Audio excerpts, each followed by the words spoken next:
In this video, I'm gonna show you my journey in making do-it-yourself Tapioca Pearl Conditioner for curly hair. For the formulation, I calculated the percent of every ingredient used in our Tapioca Pearl Conditioner. And here is our final formulations. First things first, we must need to wear a personal protective equipment for our safety.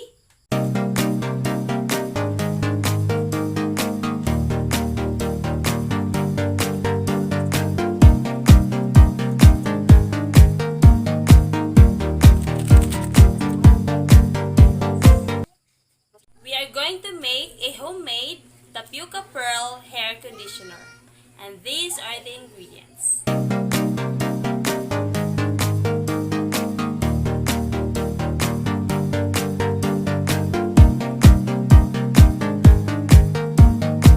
Of course, we must clean the area first to avoid contaminations and wash all the washable materials.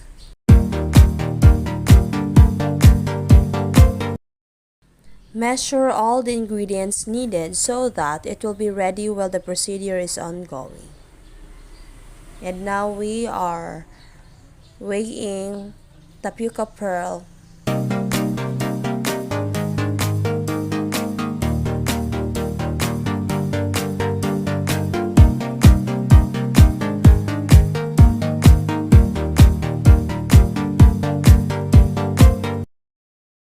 Put the pot on the stove with fire and pour 1 cup of water.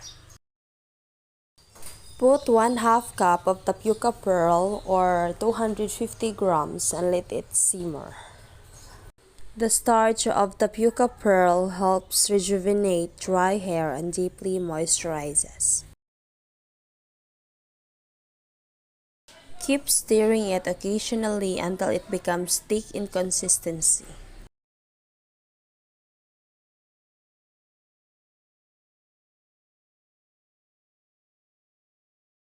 Use rag in getting the saucepan and sift it, or transfer to a clean container. Use spoon to push or to get all the liquids, or to make sure that the starch will be separated.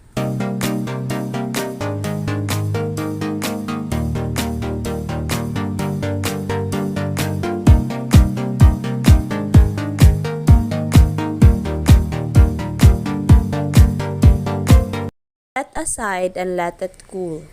While it cools, blend 3 tablespoons of Aloe Vera Gel, 3 tablespoons of yogurt, and 1 capsule of vitamin E, and make it into a smooth paste. Aloe Vera Gel strengthens hair, controls greasy hair, and also it helps an itchy scalp. And it has a protection from UV damage, and it also helps hair growth. Yogurt is very helpful for it cleanses the scalp, clears away dead skin cells, and helps hair follicle growth. Next is vitamin E. It will help support a healthy scalp and hair as it has natural antioxidant effects that could assist with maintaining hair growth. The vitamin's antioxidant properties could help reduce the amount of oxidative stress and free radicals that cause the hair follicle cells in a person's scalp to break down. Blend into a smooth paste.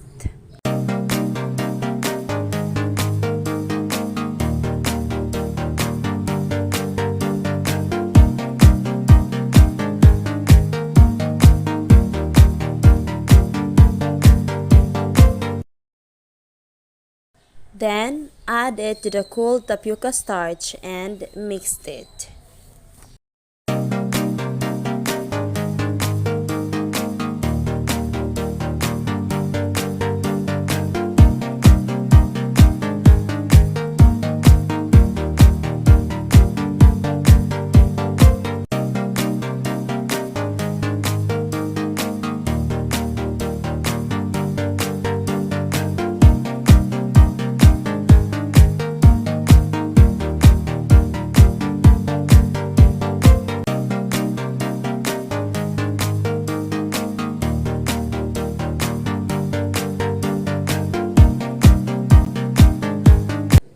transfer it to the plastic container and ready for secondary packaging.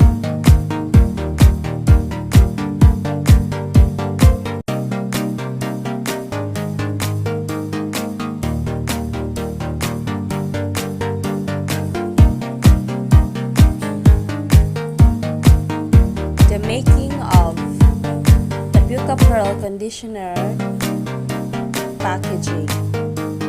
I manually sketch the packaging.